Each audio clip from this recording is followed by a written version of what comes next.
Bom dia a todos, bom dia a todas. Satisfação enorme reiniciarmos nossos trabalhos presenciais. É o primeiro evento presencial, acredito que acontece desde março do ano passado. Tá? Estamos presentes aqui um número limitado de pessoas, observando todos os requisitos sanitários. Tá? Agradeceria inicialmente, abrindo a presença do vice-presidente Paulo Peterlini, dos conselheiros, coordenador do Conselho Deliberativo, nosso amigo Ricardo Fedalto, o coordenador do Conselho Fiscal, também engenheiro Ricardo Vidinichi, demais conselheiros presentes, coordenador de Câmara Técnica, amigos do IEP, associados presentes. É um ótimo vê-los aqui neste dia um pouco frio, mas com bastante calor, sabe? Bastante calor, que é o que a gente espera. Normalmente a gente começa um pouquinho antes dos eventos para anunciar e convidá-los para o que vai acontecer na sequência. Então, hoje à noite, nós temos aqui a pessoa que está coordenando nosso Viajando pela Cultura, a engenheira Beth Young, certo? Então, nós temos hoje, à noite, às 19 horas, o Viajando pela Cultura. Hoje vamos visitar a Polinésia Francesa. Tá? Então, a partir das 19 horas, através do Zoom, acessem o site do IEP, vocês têm todas as informações lá como acessar esse evento. Amanhã à noite, às 19 horas também, nós teremos uma promoção da Câmara Técnica de Energia Sustentável, desculpe, Meio Ambiente Sustentável e acho que recursos hídricos também, tá? Então, está aqui o coordenador da Câmara, o engenheiro Antônio Borges, tá? E nós vamos ter amanhã um evento sobre logística reversa, onde nós temos 4 apresentações, certo? Um representante do governo estadual, do IAT, um representante da Prefeitura Municipal, a secretária, inclusive, de Meio Ambiente, um representante da FEComércio e um representante da FIEP, que vão tratar desse assunto tão importante quanto é a logística reversa. Tá? Também teremos na quinta-feira, dia 5, só que este evento é um pouco mais cedo, às 18h30. Excepcionalmente, então, este evento é às 18h30, que é a tecnologia 5G. A tecnologia 5G, aqueles que estão interessados em saber o que é, qual é o futuro, o que nos espera. Nós teremos, então, com o diretor, um diretor da Nokia para a América do Sul, certo? Então, a promoção da Câmara de Tecnologia, junto com o pessoal de energia elétrica. E o último evento que já está confirmado também, então, totalmente programado, já foi programado há mais de 2 meses, é a Semana Acadêmica de Engenharia 2021. É a 4ª Semana Acadêmica de Engenharia. Nesta semana vai ocorrer um conjunto de palestras, e estas palestras, só para vocês terem ideia, a abertura no dia 16 vai ser feita diretamente da Califórnia por um cientista da NASA que vai falar sobre a exploração de Marte. Se alguém se interessa sobre cultura geral, o que está acontecendo aí no nível espacial. Além disso, teremos mais duas palestras internacionais, uma delas proferida por vamos dizer, um técnico, um engenheiro, diretamente de Israel. Ele é autor do livro Handbook of Being, é o professor Rafael Sachs. Também, nesta mesma semana, nós teremos, eu não lembro se é quarta ou quinta-feira, Rodrigo, acho que é a palestra do Hernani Choma, diretamente acho que é quarta-feira, né? Diretamente de Massachusetts, sobre os carros elétricos, certo? Na área urbana. Então, veja, e não menosprezando, nós temos um conjunto de outras palestras aqui, que senão ficaríamos aqui o tempo todo e tomaríamos o tempo do nosso palestrante. Agradeço também as pessoas que têm colaborado imensamente com a responsabilidade social do IEP. Para vocês terem ideia, nós fizemos 7 entregas de roupas e alimentos para pessoas necessitadas.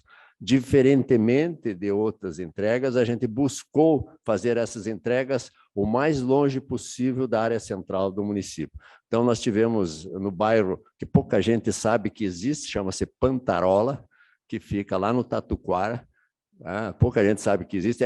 É lá onde Curitiba junta com a Araucária, certo? É perto de onde Curitiba junta, divisa com a Araucária, fica esse bairro. É uma invasão, certo? Que tem dominado por facções. Tivemos também na Caximba, um outro lugar também dominado por facções.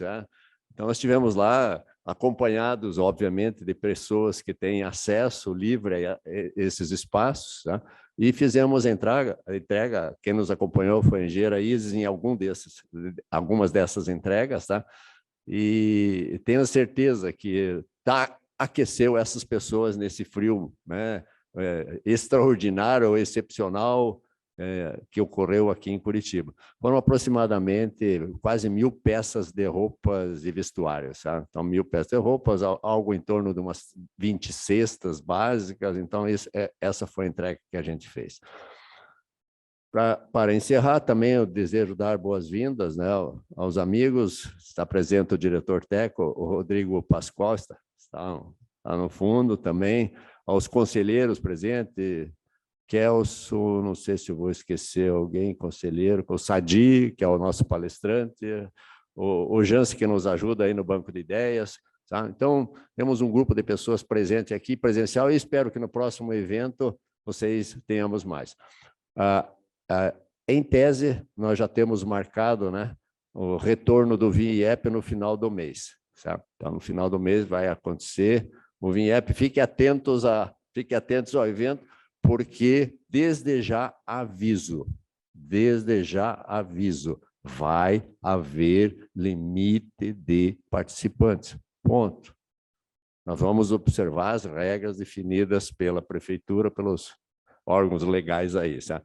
Então, aqui, provavelmente, fique atento aí, consulte o site, vamos mandar mensagem, obviamente, sabe? Não vai ter o fura-fila, tenho certeza que não vai ter o fura-fila aí, sabe? Posso dizer para vocês, os primeiros chegar, primeiro reservou, primeiro pegou, certo? Então, então é bastante interessante, fiquem atentos a isso aí. Vamos ao que interessa, que é a nossa palestra de hoje, o Sadi, antes que venha, eu gostaria de apresentar o Sadi, então, esse café da manhã, então, o primeiro... Já estamos programando o segundo, provavelmente vai ser na primeira quarta-feira, para evitar que seja sempre terça-feira, vamos marcar terça, quarta, quinta, tal, Então, a primeira quarta-feira, podem colocar na agenda de vocês que vai ter um novo café. A pessoa, então, como esse evento aqui traz-nos um palestrante especialista na área, o próximo vai ser, lembre-se, o café da manhã vai ter uma alternativa entre vamos dizer, conhecimento e experiência. Então, hoje é conhecimento, o próximo vai ser experiência, então, alguém que vai relatar a sua experiência de vida. Então, vamos trazer alguém aqui interessante, importante, que vale a pena a gente ouvir a sua experiência. Então, essa vai ser. Então, a primeira quarta-feira de setembro, deve ser, não tenho a data aqui, mas a primeira quarta-feira de setembro vai ter o próximo café. Bom, o Sadi tem experiência em empresas de diversos portos e segmentos nas áreas de engenharia civil, comercial e marketing, na gestão de projetos de grande escopo, no planejamento estratégico, no acompanhamento e implementação de projetos de qualidade com ISO 9000/2000. Serviço Total Quality Care for the Mobility. Reposicionamento mercadológico no treinamento e desenvolvimento de equipes de alta performance. Conselheiro editorial na área de administração da editora Juriá. Conselheiro editorial da Itala Editora. Parecerista do EAD Universidade Positivo. Coautor do livro Gestão de Marketing para Organizações do Terceiro Setor. E possui diversos artigos publicados na revista e jornais. É professor de pós-graduação da disciplina Força de Vendas, Comportamento do Consumidor, também professor de pesquisa e análise de mercado, gestão de marketing, marketing social, geomarketing e inteligência competitiva na Universidade Positivo. Uninter, EBS, ESIC, FAI, Ele também é consultor de gestão para o grupo Nippon Sul Honda, Cooperativa Integrada, Cooperativa Coamo, Cooperativa Frísio Abatava, também é consultor na TIM, CNH, Autotrac, ALL, Cooperativa Nova Produtiva, Formigueri, Pisos Edex, também é consultor na Premier IT, Formobili e Fundação Museu do Futuro. Também é membro do nosso, já foi, né, coordenador do nosso Conselho Fiscal e atualmente é membro, né, do Conselho Fiscal do Instituto de Engenharia do Paraná. Também é membro da Associação Comercial do Paraná e ele é conselheiro do CREA Paraná.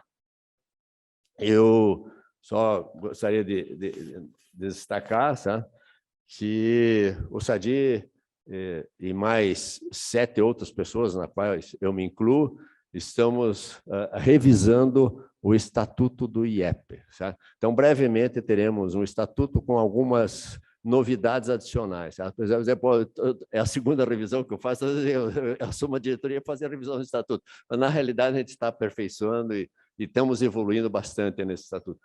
Com vocês, Sadi, o palco é seu. Muito obrigado, bom dia.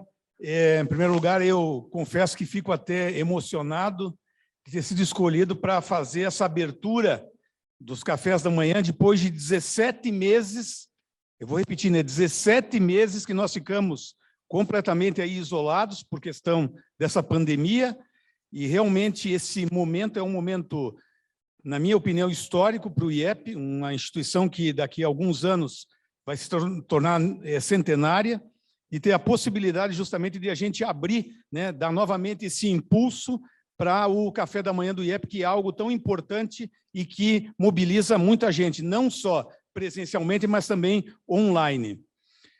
Deixa eu contar um pouquinho, contextualizar do porquê que a gente vai falar um pouquinho sobre essas questões referentes à gestão de empresas de pandemia, porque eu também sou um microempresário. Eu tenho uma empresa, não é uma MEI, mas é uma microempresa, e ela necessariamente sofreu muitos percalços durante esse período de pandemia. Foi algo assim bastante ruim. Vocês imaginem, no ano de 2020, no mês de março, eu tinha o meu calendário todo completo até o final do ano de 2020, e exatamente no dia 17 de março, começaram os telefonemas desmarcando tudo. Ou seja, exatamente a partir daquele momento, a gente via necessariamente que o futuro parecia bastante obscuro. Num primeiro momento, né, até uma rede de televisão falava para a gente ficar em casa, né, mas ficar em casa não é tão simples assim, porque justamente as empresas e as pessoas, elas precisam necessariamente gerar valor. Bom, o período ele foi indo e contemplando, graças a Deus a gente dá aula em algumas universidades, né, e a gente contemplou e teve que rapidamente se mobilizar para desenvolver toda a atividade de uma maneira remota. Eu peguei o quarto da empregada na minha casa, transformei num estúdio com um link dedicado e continuei aí a partir do mês de julho, alguns meses depois, a dar e ministrar as aulas de pós-graduação e também os meus treinamentos e as consultorias. Mas, necessariamente, né, tem uma frase do Everaldo Marques, que é um locutor lá da Globo, que ele fala assim, né? Enquanto tiver bambu, tem flecha, né? E aí o que aconteceu? Eu tive que necessariamente me reinventar, como a maioria de vocês aí, para conseguir superar essa crise e estar aí. Não parei necessariamente de estudar, continuei a me dedicar a algumas especialidades mais genéricas e acabou surgindo a oportunidade de uma transformação dentro da minha empresa e da minha vida. Hoje eu faço parte de conselhos de administração de empresas SA. Ou seja, eu sou um conselheiro remunerado dentro de empresas SA e eu consigo, a partir desse momento, transmitir um pouco daquele conhecimento que eu tenho, que é o conhecimento tácito, de uma forma explícita em empresas do Brasil. Então, necessariamente, a gente não vai mostrar para vocês algo que seja muito diferente do que a maioria já sabe, mas eu gostaria inicialmente de contextualizar a situação que a gente vive hoje no Brasil. Deixa eu só ver se vai mudar aqui.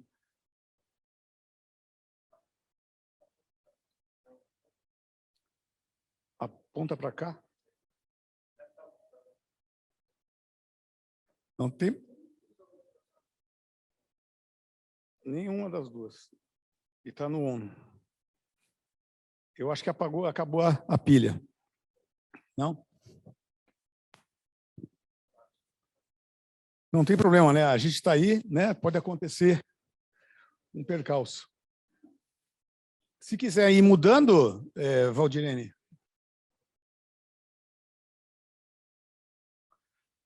Aí. Aí. Muito bom. Então, o tema, né, que nós escolhemos aí é a gestão de empresas durante a própria pandemia. Está conseguindo mudar aí? Aí. Ótimo. Obrigado, Valdirene. Tá, de baixo. Então, eu coloco ali um primeiro texto, né? Inicialmente, a gente vai fazer uma pequena comparação, né, e contextualização do que está a pandemia dentro do país. Eu peguei esses dados e todas as referências delas estão ali. Eu acredito que a maioria já sabe até dos dados, e até eu compartilhei essa apresentação antes com o Fedalto, Ricardo, para que ele também fizesse uma análise crítica, e eu, obviamente, vou trazer primeiro algumas notícias ruins, mas depois algumas coisas boas aí. Vamos lá. Medidas tomadas pelas empresas diante da pandemia.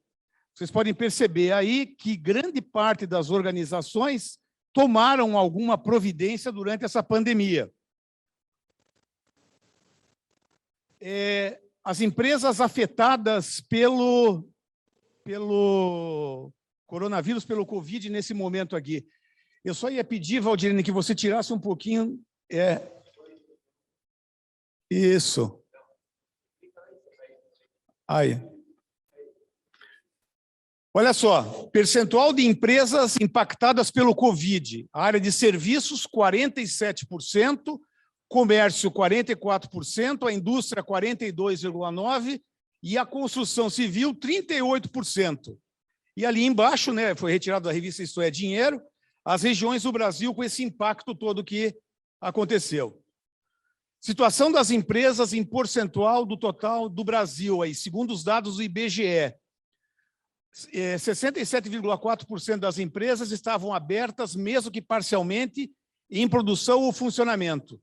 15% delas encerrou temporariamente as suas atividades e 17,6% elas encerraram definitivamente as suas atividades. Eu peguei uma pesquisa aqui do IBGE, que é chamada de pesquisa Pulso, que diz basicamente o seguinte, né? É importante que vocês olhem que ela é de 16 de julho de 2021, é a última pesquisa.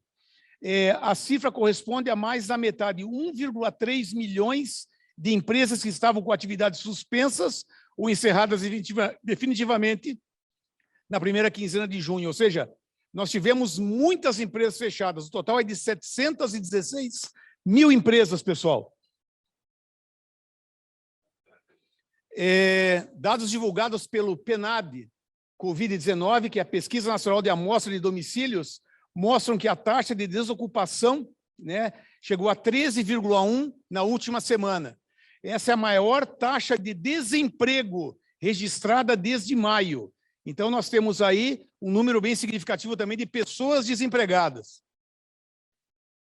Feio o cenário, né? Em maio, nós tínhamos 16,6 milhões de pessoas ocupadas que estavam temporariamente afastadas do trabalho. O trabalho home office ou necessariamente tendo aquele valor pago pelo governo. Então, nós temos aí um número de desemprego também bastante elevado. A situação parece bem caótica, né? Nascimento e sobrevivência de empresas, né? Eu peguei aqui um dado, segundo o que estabelece o Sebrae, perto de 50% das empresas quebram no primeiro ano. Então, esses números apresentados aí é sobrevivência de empresas num cenário normal de 5 anos. E aí vem a evolução deles.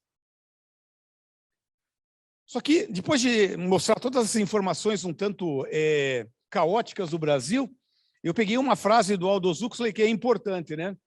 Conhecimento não é aquilo que você sabe, mas aquilo que você faz com aquilo que sabe. E aí, eu peguei e tentei contextualizar historicamente isso aí. E fui voltar lá no ano de 1917 quando aconteceu exatamente a famosa gripe espanhola. Até o meu amigo Búcio ali, ele me disse que a gripe espanhola ela começou nos Estados Unidos, mas ela teve essa repercussão com esse nome. Eu queria que vocês dessem uma olhada num negócio aqui, ó. A pesquisadora, que é essa senhora Lilian Schwartz, ela diz o seguinte, que ainda não dá para saber se o período pós-pandemia será caracterizado por grandes debates ou esquecimento coletivo. Por que eu estou dizendo isso? Porque a maioria de nós, né, mesmo tendo os avós que presenciaram esse evento da gripe espanhola, não lembram muito de comentários sobre isso, ou seja, isso caiu necessariamente no esquecimento. Mas o questionamento é o seguinte, se caiu no esquecimento, será que a pandemia que nós estamos vivendo no ano de 2020, 2021, também vai cair no esquecimento? E a pergunta, o que será que as organizações estão fazendo nesse momento para tentar, pelo menos, sobreviver ou diminuir todo o impacto do que a pandemia trouxe de recessão, de diminuição econômica, para sobreviver? E aí, juntando exatamente tudo isso, o grande desafio de fazer uma palestra sobre como é que seria a gestão das empresas pós-pandemia, me veio justamente à mente uma nova situação importante das organizações que eu considero significativo que a gente deveria, inclusive, olhar sobre a ótica de um futuro, que é a gente trabalhar com uma profissionalização. Então, eu peguei aqui e fiz o seguinte, a profissionalização, deixa eu voltar aqui, mais um aqui, a profissionalização do negócio voltada a adaptar a mesma a essa nova realidade. Mas como é que eu vou fazer uma profissionalização de uma empresa? Então, a primeira coisa que eu coloquei aqui foram 4 itens importantes. Transparência, senso de justiça, prestação de contas e responsabilidade corporativa. Isso faz parte da lei das estatais, né? E ele foi retirado exatamente do texto da advogada Juliana Brits. Por que eu estou falando isso? Porque uma grande saída, uma grande sacada é a gente começar a pensar em usar esse termo aqui. O que é governança corporativa? O que vocês entendem por governança corporativa? Já ouviram falar desse termo? O que é governança corporativa? A governança corporativa, basicamente, é um sistema pelo qual as empresas e demais organizações são dirigidas, monitoradas e incentivadas, envolvendo o relacionamento entre sócio, conselho de administração, diretoria, órgãos de fiscalização e demais partes interessadas. E como é que eu faço isso aí? Exatamente em cima de um termo que é muito debatido dentro do IEP, que é a ética. E a ética, basicamente, é trabalhada exatamente em cima de 4 grandes conceitos. O primeiro, o próprio senso de justiça, que eu já falei para vocês. O segundo, a transparência. O terceiro, a prestação de contas. E, por último, a conformidade com as instituições legais. Ou seja, se eu quero trabalhar dentro do conceito de governança corporativa, eu tenho que trabalhar em cima desses princípios. Tanto que nessa revisão do estatuto, uma das sugestões muito claras que foi colocada é a gente trabalhar exatamente em cima desses conceitos, que a primeiro momento podem parecer muito simples, muito tranquilos, que todas as empresas realmente executam. Mas será mesmo que executam? Para a gente criar um ambiente de governança corporativa, eu tenho que trabalhar exatamente com uma dimensão de 8 P's. E eu, rapidamente, como isso é basicamente uma palestra, eu vou falar de alguns desses P's aqui separadamente. Vamos lá. Primeiro, para eu trabalhar com governança corporativa, eu tenho que lembrar de propriedade. Que tipo de empresa é? Familiar, consorciada, estatal, anônima? Ela está fechada, ela está aberta? Ela é concentrada, ela é pulverizada, ela tem várias sedes? Ela tem princípios, credos, valores internamente compartilhados, externamente sancionáveis, ou seja, veja como é importante toda e qualquer organização para conseguir superar esse momento, ela tem muito clara aonde ela quer chegar, qual que é a missão, qual que é a visão, quais são os valores que essa empresa tem. Se isso não fica muito claro para a empresa e para os seus colaboradores, é óbvio que a governança corporativa ela passa a não ter um efeito tão significativo. Propósito. né? Por que a empresa existe? Qual é o propósito dela? Quando eu trabalhei na FAI, eu trabalhava exatamente com um processo muito parecido com o que o Sebrae faz, que era tentar acompanhar as empresas paranaenses fazendo consultoria através da FAI. E uma das coisas muito interessantes é a gente começar a observar o seguinte: por que você abre uma empresa? Qual que é o propósito que você abre essa empresa? Qual que é o teu objetivo principal? Aonde você quer chegar? Esse propósito ele tem que estar muito claro, não só para o dono da organização, para o sócio dessa organização, mas também para todos os colaboradores. E é por isso que eu coloco, né? Qual que é o direcionamento? Aonde eu quero chegar? Qual que é o alinhamento do propósito de expectativas dos próprios donos da empresa, a clareza, a estratégia e, principalmente, o foco em retornos, ou seja, de entender que se as pessoas estão ou não estão entendendo o meu trabalho. Eu falo isso porque cada um de vocês aí deve ter suas experiências quando, por exemplo, faz ou tenta resolver algum problema num saque, serviço e atendimento ao cliente.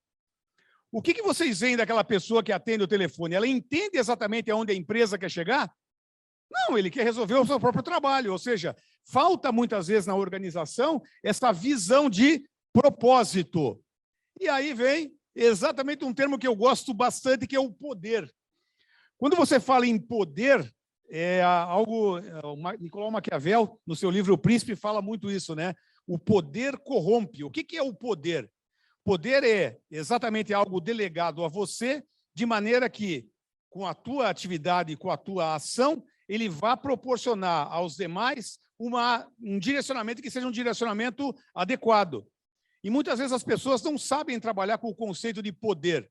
O poder ele não serve necessariamente para eu implantar algo que seja da minha própria singularidade. O poder ele serve para despertar nas pessoas a conveniência, a convivência e, principalmente, o desafio de seguir aquilo que foi planejado. Deixa eu voltar aqui um pouquinho. E aí fala sobre constituição e estrutura do poder, definição e separação de funções, definição compartilhada e, principalmente, sucessão. O que mais? Processos. Muitas organizações hoje em dia não têm processos. Então, se eu quero, efetivamente, dentro desse novo momento do país, pós-pandemia, conseguir ter um pouquinho de sustentabilidade, eu devo criar exatamente os processos e a separação de papéis. E, por último, há aquilo que a gente está fazendo agora, né? Que são as chamadas melhores práticas. O que são as melhores práticas? Aonde eu quero chegar? Se eu já passei por isso, o que eu posso melhorar para desenvolver o meu próprio trabalho? E os dois últimos itens seria a perenidade. Isso é uma coisa muito interessante, né? Eu, como consultor, eu ouço muito isso no meu dia a dia. O propósito de o dono de uma empresa. Eu faço consultoria para diversas empresas no país. E se você perguntar de cada 100 empresas que a gente faz consultoria, 90% das pessoas que têm uma empresa, eles preparam a empresa para vender e não para ter a continuidade dela. Por quê? Porque eles não querem mais fazer aquilo. Eles cansaram de fazer aquilo. Eles querem mudar de área. É interessante isso, né? Ninguém quer manter a sua própria empresa. Eles querem fazer a empresa para vender. Ou seja, o que é a perenidade? O que eu quero para a empresa? E essa é uma pergunta muito importante que nós devemos fazer o tempo todo. Eu tenho essa empresa para quê? Eu tenho essa organização para quê? Para eu perpetuar, para deixar para alguém ou eu vou vendê-la? E, por último, até eu estava conversando com o nosso amigo ali, né? Que é o item mais significativo da governança, que são as pessoas. E o que a gente tem visto hoje em dia? Muitas vezes, nas decisões das organizações, as pessoas elas não são consultadas. As decisões de ir para um lado ou ir para o outro, elas ficam muitas vezes dentro de determinados escritórios, de salas. E essas definições, justamente pela questão do poder, acabam impactando diretamente na continuidade de um negócio. Ou seja, hoje, a divisão das responsabilidades, ela passa a ser importante. Eu sei que nós, no Brasil, temos muito esse conceito de o dono da empresa, não é? Essa empresa é minha, fui eu que fiz essa empresa. E eu normalmente gosto de dizer para essas pessoas que falam isso, que se a empresa é dela, ela que toca a empresa sozinha. Porque a empresa é das pessoas que fazem parte, e não de uma única pessoa. Sim, mas fui eu que criei do meu sonho, né? E se a gente começar a partir exatamente para esse conceito, eu posso lembrar um pouquinho de Steve Jobs, né?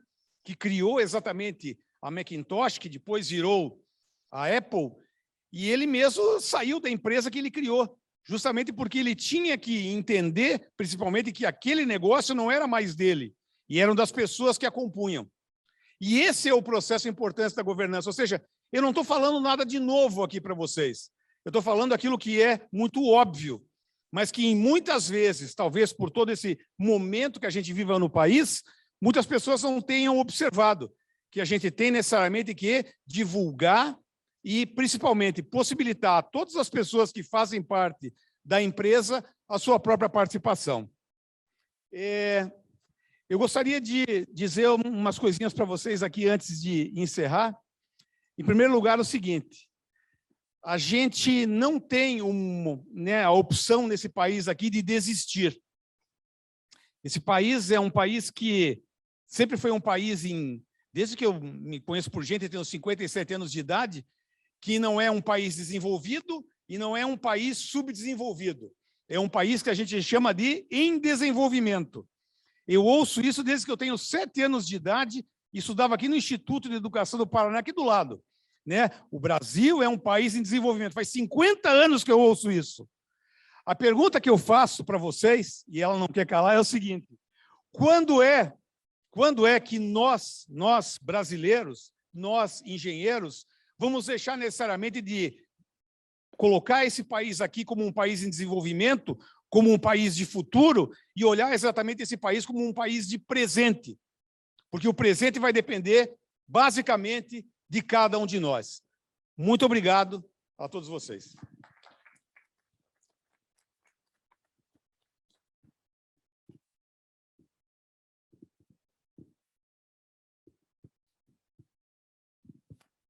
Bem, ao tempo em que agradecemos a excelente palestra do nosso colega, engenheiro Sadi, eu abriria para a pergunta.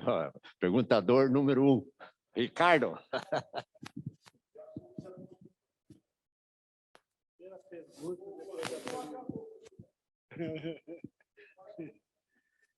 Bom dia, Sadi, parabéns pela sua reflexão. A pergunta que eu faço para você é o seguinte: um dos grandes aspectos da perenidade é inovação. E a pergunta é: o que a inovação influi na pandemia ou a pandemia influi na inovação?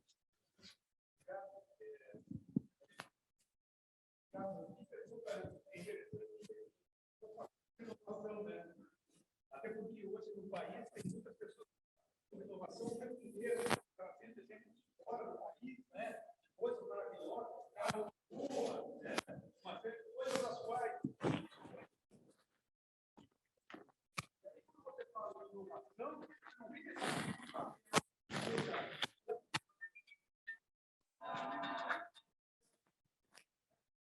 inovar não é necessariamente você mais avançado em inovar, e você tem que fazer de uma maneira diferente. E a inovação, ela convoca muita governança. Inovar é mudar o processo.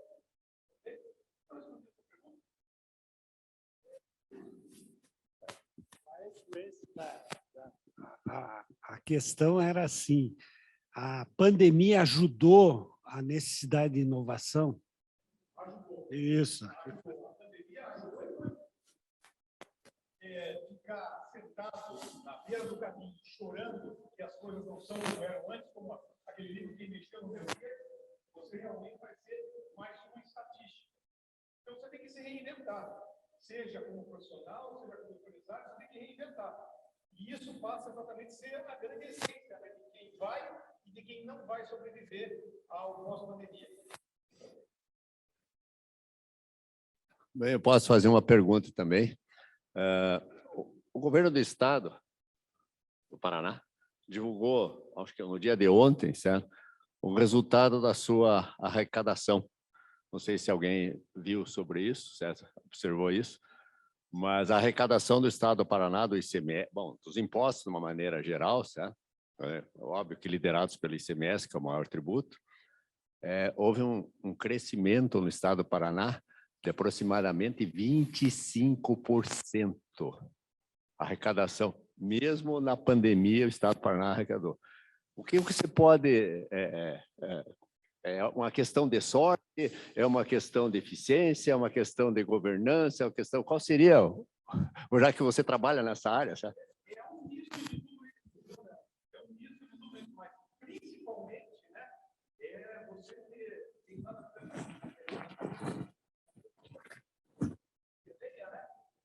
Então, significa dizer o quê? Se você não desistir, se você acreditar no potencial da sua organização e tiver necessariamente a possibilidade de transmitir o conceito de valor para o teu cliente, você não vai diminuir de maneira nenhuma o teu negócio. Obviamente, esse segmento, isso é muito comum, né? Os vários segmentos que nós temos de serviços, de indústria no país, eles retraíram. Né? Construção civil, se você quiser comprar alguma coisa que seja um pouco diferente, a gente está fazendo uma reforma em casa, o lustre está demorando 40 dias para chegar. Mas por que está demorando 40 dias? Porque talvez não tenha a peça, não tenha o insumo, mas tem gente comprando. Se tem gente comprando, tem alguém que tem que produzir, não é mesmo? A gente não pode sentar à beira do caminho e ficar chorando, achando que o país acabou e que nós vamos depender necessariamente só das benesses. Se você descontar o aumento da energia elétrica, da água, do gás e do combustível, eu acho que nós vamos estar negativo nesse semestre no crescimento. Faça essa conta que você vai ver que são aumentos que foram impostos sem defesa à sociedade e o governo está faturando um monte. Então, se você for ver, as indústrias estão arrecadando menos por falta de matéria-prima, a nossa montadora de automóvel aqui está parada por falta de chip. Então, não é uma ilusão isso daí. O governo está divulgando um número como um grande resultado baseado em confisco da população, porque ele não mexe no ICM que deveria mexer.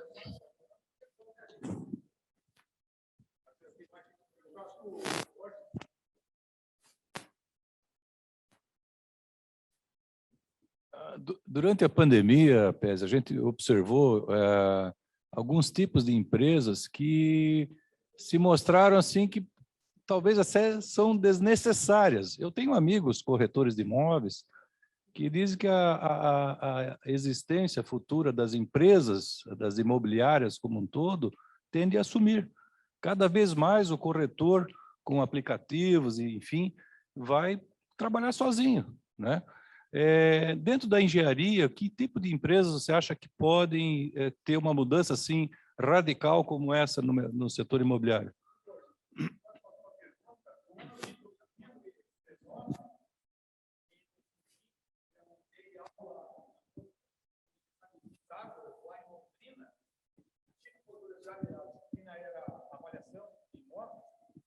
A possibilidade de ter muitos diretores de uma construtora lá de Londrina. Eu até vou dizer o nome, a Plaenge. A Plaenge é uma construtora realmente que revolucionou o mercado. Estão fazendo propaganda deles, né? Porque antigamente, quando você comprava um imóvel, como é que você comprava um imóvel? Você comprava um imóvel na planta e tinha lá um apartamento decorado. E a Plaenge foi a primeira construtora que criou um shopping de apartamentos, onde cada um dos apartamentos, né, já vinha decorado. Você ia conhecer, tem aqui no exemplo disso, e você ia conhecer o apartamento e ficava maravilhado com as possibilidades daquele imóvel. E no ano passado, não, desde fevereiro, quando eu estava dando aula lá, eu fui convidado a conversar com os diretores da Plaenge. Eles lançaram um novo projeto, inovador um pouquinho antes da pandemia. Quando você comprava o apartamento da Plaenge, você olhava o apartamento decorado e comprava um apartamento. Hoje, a Plaenge vende o apartamento decorado. Então, você tem que agregar valor ao seu negócio. Então, se eu sou um corretor de imóveis, tem quantos aplicativos de corretor de imóveis? Quantos aplicativos para você tentar desenvolver qualquer atividade? O que eu vou fazer? Eu tenho que agregar valor na minha atividade. Nós estamos passando por um momento muito importante dessa engenharia, que foi nos traído tirado. Muitas pessoas reclamam, outras pessoas acham que é uma grande oportunidade. Por quê? Porque você vai valorar o seu serviço de acordo com o quê? Com a sua própria capacidade. E como é que eu adquiro essa capacidade? Ora, uma grande questão que nós temos aqui, na maioria das pessoas presentes, é que nós somos engenheiros, não é? E o que é um engenheiro? É um cidadão que consegue sempre se reinventar. Ele consegue necessariamente, através de uma análise crítica, por esse senso matemático mais apurado, desenvolver técnicas, tecnologias que vão fazer ele superar determinados desafios. Então, a gente não pode ficar parado e culpar o outro pelo nosso problema. Ele fica atrás e reinventar. Okay? Sadi, primeiro, parabéns pela apresentação, bem sucinta, bem bacana. Eu sou médico, tá? Inclusive, eu estou aqui porque eu vi gestão da empresa na pandemia. E como nós conversamos antes, de todos os P's, que eu gostei muito de todos, o último realmente, pessoas, é muito importante. Eu acho que depois dessa pandemia, para a gente se reinventar na inovação, na criatividade, o investimento nas pessoas da empresa é muito importante. Inclusive, se há perenidade, porque as empresas, mesmo que não sejam familiares, elas são, porque as pessoas têm famílias. E uma pessoa que está numa empresa, que é dono de uma empresa, ou trabalha numa empresa, ela vai produzir muito mais, vai se sentir muito melhor, ela estando bem, ela estando feliz. Então, existe o aspecto, claro, como engenheiro, todos os aspectos que você pontuou muito bem, eu gostaria de reforçar isso e até te perguntar se não estava na hora de nós investirmos muito mais nas pessoas. Todos os dados são importantes, mas claro que você tocou, é uma apresentação, mas nós tentarmos convencer as empresas, de repente, investir fundo nas pessoas, no relacionamento, no amor, pais com filhos usando drogas, com filhas grávidas num momento inoportuno, quer dizer, tantos problemas que podem ser trabalhados, não que seja uma responsabilidade da empresa, mas gerar facilitadores nesse aspecto. E aí, quanto mais esse investimento nas pessoas, melhor lucro, melhor resultado e bom para todo mundo.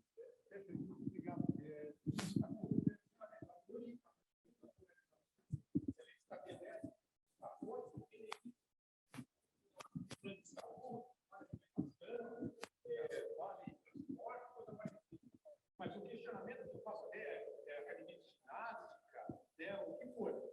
A pergunta que eu faço é a seguinte, será que é isso que as pessoas querem?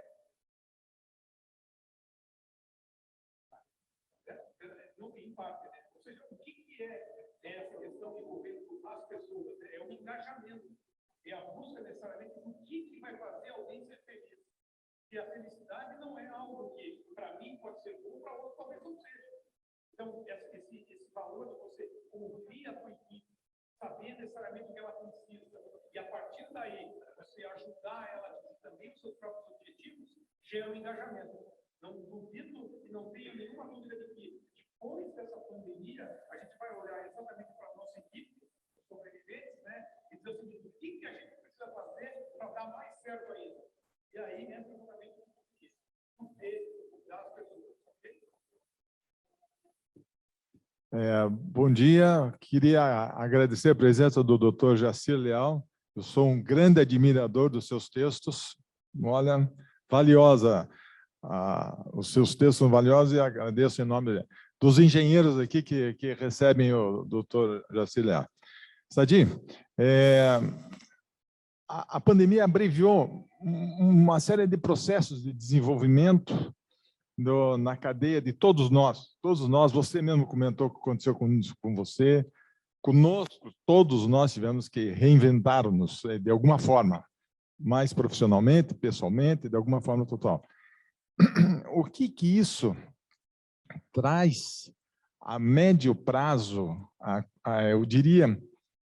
eu queria mais a curto prazo e a médio prazo, para as pessoas que estão ainda muito impactadas com as notícias ruins. Como é que você vê que poderíamos trabalhar essas notícias para que as pessoas não... eu vejo, por exemplo, meu pai tem 91 anos, ficou o dia inteiro em frente daquelas Globo News, Band News e CNN. Cara, o que faz mal para ele? Como é que nós poderíamos... Isso é um exemplo único. Vamos transportar isso para A coletividade que não enxerga que o Brasil está tendo a melhor balança comercial da história, que nós estamos com campo lá, um amigo meu acabou de voltar de Sinop, falou, Ricardo, você não faz ideia do que está acontecendo lá em Sinop. Não tem nada a ver com o que existe aqui.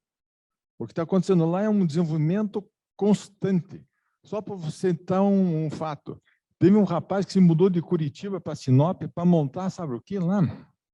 Uma importadora de granito e aquele tampo de quartzo, que a gente vê naqueles programas de reforma da televisão paga, lá em Sinop, cara.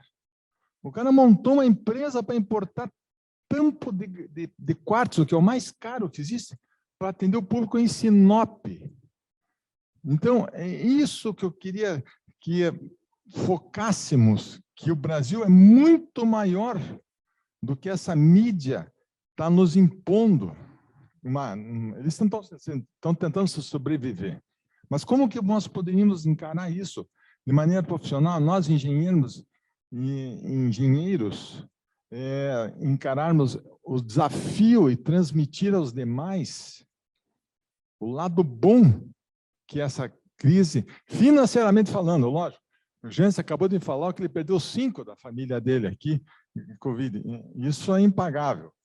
Mas vamos tocar para frente, vamos enxergar as coisas que ainda estão por ser feitas.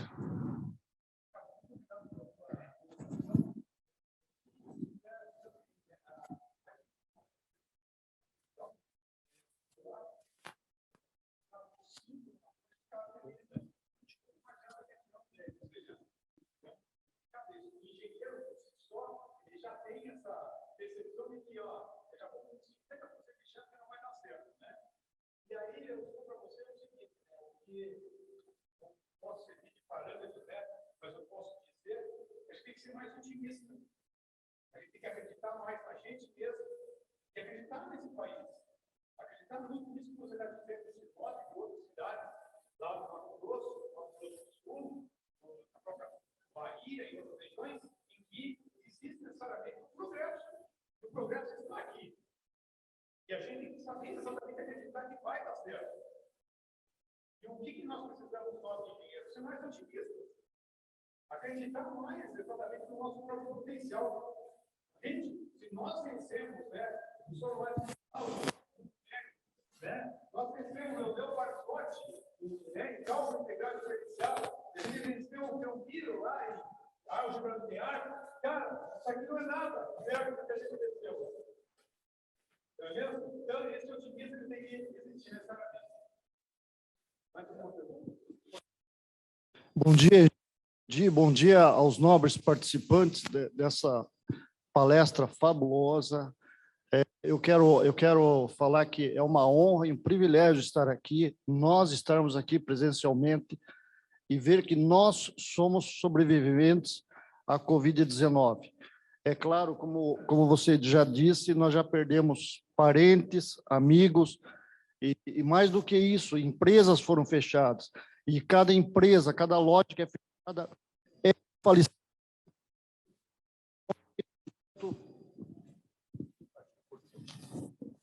Um pouquinho mais perto. Mais ali. Cada loja, cada empresa que é fechada, infelizmente, é um falecimento da Covid-19. E corroborando a perspectiva de otimismo, de futuro melhor, eu acho que nós temos que olhar. Eu acho que a pandemia tem o lado positivo, e o lado positivo é esse: os avanços tecnológicos, os avanços na área médica e o nosso futuro, e o nosso amanhã. Eu aproveitei meu tempo, meu nome é Labibo Caran, eu sou administrador, e aproveitei meu tempo durante a pandemia, quase 2 anos, estou partindo para a 3ª faculdade, graças ao online, graças ao trabalho home office, que me permitiu voltar a estudar. E também fazendo pós-graduação, e finalmente estou conseguindo fazer inglês. A pergunta que eu gostaria de fazer a você, Sadi, é: antes da pandemia, você tinha uma perspectiva empresarial. Hoje, você tem outra perspectiva. Você consegue, em poucas palavras, resumir esse paralelo?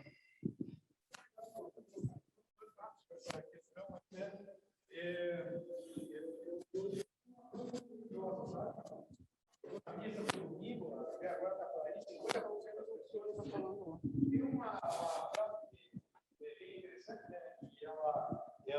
um ditado popular que diz que o futuro a Deus pertence. O futuro a Deus pertence. Então, significa dizer o quê? Que cada dia que a gente levanta e acorda, pode ser que tudo dê certo ou tudo dê errado, mas eu tenho necessariamente que acreditar que eu sou capaz de fazer. Mesmo diante de tudo que é adversidade que possa acontecer, eu posso criar o meu caminho, eu sou o dono das minhas decisões. Então, digamos que acontecesse alguma outra coisa, né, na minha vida profissional, eu teria que me reinventar novamente. O que eu não posso é ficar sentado à beira do caminho e abandonar. E isso é muito próprio da gente, engenheiro, né? Nós temos que acreditar mais no nosso potencial. Eu, quando olho esse grupamento de pessoas que estão aqui presentes, me vem sempre na memória o seguinte: cada um de nós, em algum momento da nossa vida, a gente tem que fazer uma escolha, e essa escolha foi uma escolha vencedora. Por que a gente, com o passar do tempo, a gente vai esquecendo um pouquinho das nossas vitórias? Por que a gente, em algum momento da nossa vida, a gente fica lembrando muito mais aquilo que a gente perdeu do que aquilo que a gente ganhou? E esse é exatamente o caminho, essa é exatamente a decisão. Vocês acham que essa vai ser o último grande desafio que nós vamos enfrentar? Não. Mas a gente tem que estar preparado sempre para se reinventar, para melhorar, para se desenvolver. E o exemplo que você deu, né, eu não sei quantos anos você tem, e está fazendo a terceira faculdade, fazendo pós-graduação, querendo aprender inglês, esse é exatamente o modelo da não desistência, do não entregar-se àquilo que está acontecendo. E esse é o nosso desenvolvimento, é não parar. Né? Se a gente não parar, consequentemente, nós vamos chegar em algum lugar que seja um lugar vitorioso. Muito obrigado. Eu acho que era isso, né? Eu quero agradecer aí ao Nelson, ao Paulo, e ao Rodrigo, né? Eu queria até fazer uma palavrinha para o Rodrigo. Rodrigo, você, sem dúvida nenhuma, está me surpreendendo. Você é um menino que realmente tem um potencial enorme, você está sendo muito cirúrgico nas escolhas de todas as suas palestras, e principalmente, né, você está mensurando aquilo e aonde a gente quer chegar. Eu tenho que te dar os parabéns, eu não te conhecia pessoalmente, mas você uma das pessoas que está fazendo a diferença aqui no IEP, tá? Obrigado. Ao tempo em que agradecemos mais uma vez a palestra do nosso amigo conselheiro, né, Sadi Pezzi, eu também gostaria de agradecer a presença de todos vocês. Esperamos contá-lo lá no início, lá. Então, primeira quarta-feira de setembro, a gente vai ter um novo café. Por favor, inscrevam-se. O pessoal que está em casa participando deste evento, né, apesar de não ter feito nenhuma pergunta, a próxima vez está aberto para fazer pergunta, inclusive de casa. É só entrar no chat, fazer a pergunta e nós colocamos para o palestrante. Ao tempo que, mais uma vez, a gente espera estar contribuindo, né, com o conhecimento, com o avanço, com a discussão de temas tão importantes para a engenharia, eu só gostaria de colocar uma observação a respeito de inovação. O IEP está inovando, né? E um dos inovadores está ali atrás, o Kelso. Vocês não sabem, mas daqui uns dias vocês vão ter uma palestra. Nós instalamos no 16º, quer dizer, em cima da caixa d'água do prédio, tem uma antena que está coletando dados. E está disponível para qualquer pessoa utilizar e coletar dados. Que dados nós temos? Que dados nós temos?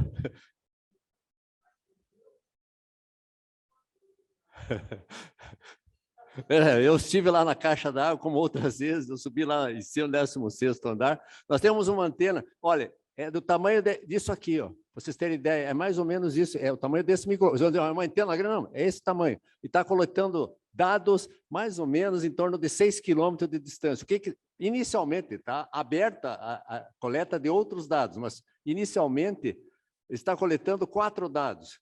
Quais são? Temperatura, umidade, pressão e ruído. Aqui, obviamente, é onde está instalado o coletor de dados, tá? E, uma vez coletado o dado, esse dado é disponibilizado no tal famoso IoT, já ouviram falar, né? Internet das coisas? Pois é, na network, a Internet das coisas. E principalmente. Isso é um trabalho de mentoria, um trabalho que também foi feito, está sendo feito pelo Kels e já foi feito pelo Rodrigo, a mentoria a respeito de estruturas. Com alunos, reunião 40 alunos, que eu tenho dúvida disso. Pergunta para o mentor. Pergunta para o mentor Kels, pergunta para o mentor Rodrigo. Tá? Então, esse é um tipo de evento que nós estamos fazendo. Então, isso é inovação. Tem podcast, daqui a uns dias vocês vão ver os podcasts aí no ar. Tá? E esta antena está aí disponível para qualquer estudante. Só para vocês terem ideia, quem é que está trabalhando nisso? Estudantes de engenharia que estão fazendo aplicativo.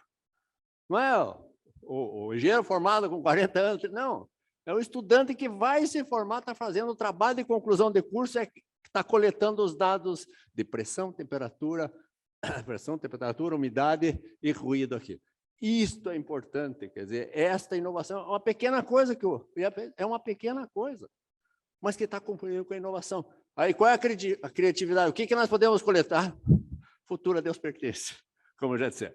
Mas, mais uma vez, obrigado pela presença de vocês. Eu gostaria, então, de passar o certificado aqui ao Sadi pela excelente palestra, tá?